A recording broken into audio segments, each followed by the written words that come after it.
Well, I know I speak for many in the Archdiocese, but I'm going to speak just for myself. We are really blessed to have you here. Yes. And when I had first heard about you becoming the Archbishop of Louisville, I was at a period of my own life where I just come out of some really deep darkness and hardship. And but my son, my first child, David, was also born.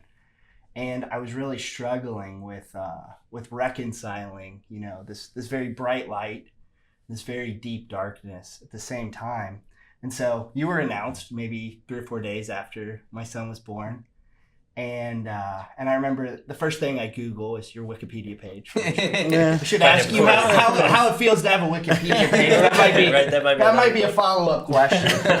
But and I pulled up the Episcopal motto, and as someone who I'm about to start teaching Latin, you would think that I would want to find a Latin motto of some kind, but the comfort my people, and I remember this being overcome with emotion and thinking about Isaiah and Scripture and 1 through 39 and how dark a period that is for the people of Israel, and in 40, just it's okay. There's a bright future.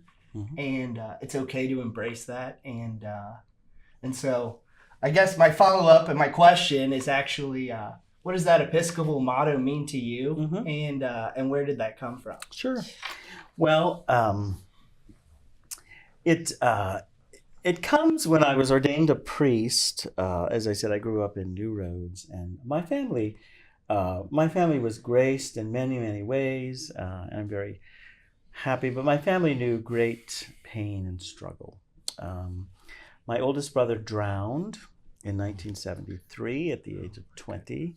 Then 7 years later, in 1980, child number 4, son number 3, died of leukemia after a very, very painful 6-month struggle with that cancer. And so my childhood had its moments of great pain through the death of my 2 brothers before I was out of high school.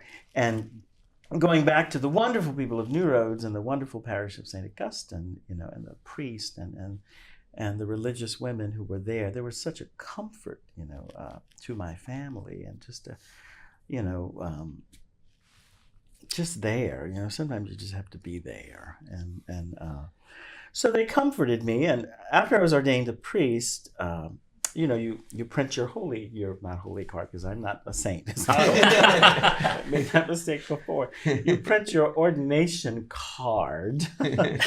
And I put on there Isaiah 40 verse 1, comfort my people, because, the church and through the people, the Lord had been such a comfort to me, and that is what I wanted to do, with my priesthood.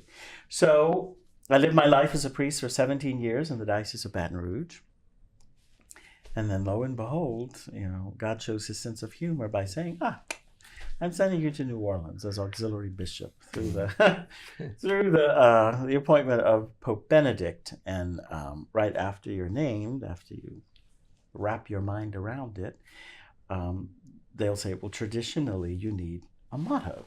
What is it that you want to dedicate your episcopacy to? And I said, well, I think it's what I wanted to dedicate my priesthood to, comfort my people. And I said it's an unusual motto because it's in English, right? It's not in Latin, and I said, and it's not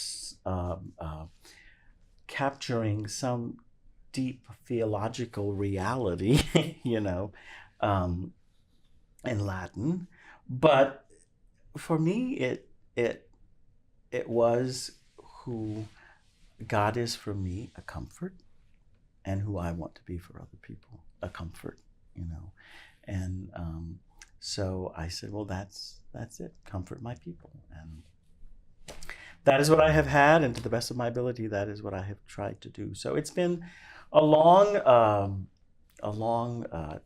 scripture texts, Old Testament texts. That's meant a lot to me, and that's how it came to be, and what I try to devote myself to as a bishop.